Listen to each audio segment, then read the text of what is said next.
ሰላም ዋሉ። ሰላም ወንድሜ። ወረዳ ነበር የመጣው። እጽ የሚጠቀም ሰው አለ ተብዬ። እጽ ማን ያለ? ዘሮ ሙርሺዳ ናቸው ጥቆማውን ያደረሱ። ሙርሺዳ ማናት? ጥቁር ሴትዮ ቀይ ሻርፕ የሚለብሱ ሙርሺዳ።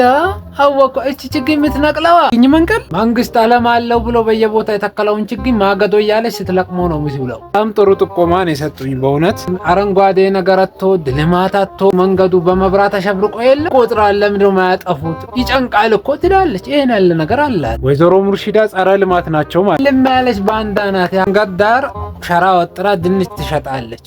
መንግስት ቆሻሻ ሲያጸዳ የእሷንም ሸራ አንድ ላይ ያጸደዋል። የቡናው እየሄደች ምን ትላለች? ይሄ መንግስት አላሰራ አለን ስራ። ሃይላንድ ማንጠልጠል የሚባለው ነገር ቀርቷል ወይ? ነገሩ ላንጠልጥልስ ብትል ምን ላይ ታንጠልጥለዋል? ማንጠልጠያ ይጠፋል ብለው ነው። ግን እዚህ እጽ የሚጠቀም ሰው ምናምን የለም አይደል? ኧረ እጽ የሚባል ነገር የለም። ከየት እንዳመጣችሁ አላውቅም። ያው አንድ የሚቅሙ ሰውዬ ግን አሉ። መቃም ደግሞ እጽ ይባላል እንዴ? አረንጓዴ ልማት ነው እሱ። እዚህ ውስጥ አይገባም። እኔም እኮ አልኩኝ ይሄ የሚቅመው ሰው ማን ቢሆን ጥሩ ነው? ገምት። ማንን ነው? እኔ እኮ ነኝ። እኔ እኮ ነው እንደዚህ እያለች ስም የምታጠፋ ሶኖ እጽ ይጠቀማል ምናምን ስም በማጥፋት አደገኛ ሰውና ልማታት ጋር ያወራሉ። ዝም በሏቸው። የለም ወንድሜ ስትመጣ እነግርልሃለሁ። ብቻ አሸባሪንማ በጋራ መከላከል ነው። ታስወጋኝ የተረገመች ላ ኢላሀ ኢላላህ